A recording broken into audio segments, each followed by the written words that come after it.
आपल्यासोबत ज्योती गायकवाड आहेत। काय नेमक्या आज अर्थसंकल्प सादर होतोय, महिलांच्या नेमक्या काय मागण्या आहेत आणि महिला आमदार म्हणून काय अपेक्षित वाटतं तुम्हाला आजच्या अर्थसंकल्पामध्ये?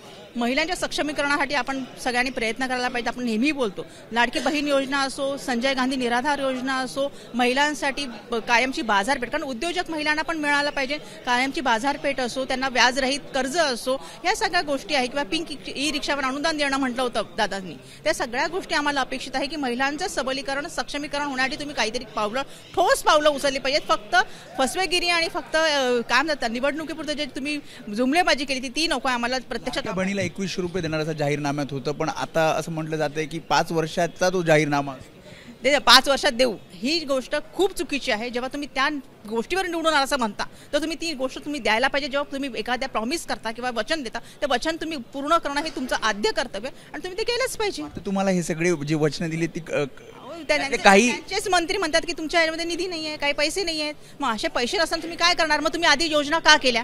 मी त्यांना आदित्यताईंना हा पण प्रश्न विचारला की तुम्ही नियम आणि अटी तेव्हा का लावले नाही? म्हणजे तुम्ही पैसे डायरेक्ट दिले, ह्या कोणत्या ह्याच्या अंडर येतं हे तुम्ही समजून घ्या। ह्या गोष्टी खूप चुकीच्या आहेत। रवींद्र धंगेकर शिंदेच्या शिवसेनेत प्रवेश करणार आहेत, काँग्रेसला त्यांनी सोडचिठ्ठी दिलेली आहे। त्यांनी पत्रकार परिषद घेऊन हे स्पष्ट केले की पदाधिकारी आणि कार्यकर्त्यांचं म्हणणं ऐकून मी आज ही भूमिका घेतो। नक्कीच, कारण काय ते पण स्वतः काँग्रेसी आहेत, त्यांना काँग्रेसबद्दल प्रेम आहे, त्यांना काँग्रेसमध्ये त्यांना वाईट वाटतंय, ह्या गोष्टी आहेतच। पण जेव्हा निधी मिळत नाही, काही मी जसं म्हटलं की पैशाचं सोंग आणता येत नाही आपल्याला। जेव्हा आपल्या एरियामध्ये विकास कामं करायचं असतं तेव्हा निधीची आवश्यकता असते आणि ही निधी तुम्ही सगळ्यांना समान देणं हे बंधनकारक आहे। जेव्हा संविधान आहे तेव्हा प्रत्येकाला निधी देणं। आपल्याला निधी मिळतोय, गेल्या वेळेस ताईला मिळालं नव्हतं, आम्हाला अजूनही मिळालेलं नाही। आता बघूया, प्रयत्न करते। हीच नाराजी आहे, याच्यामुळे जावं लागतं।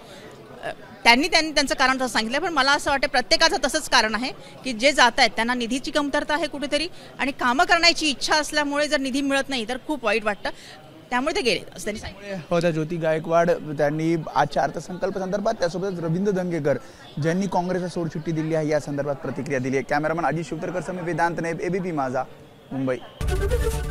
एबीपी माझा, उघडा डोळे बघा नीट।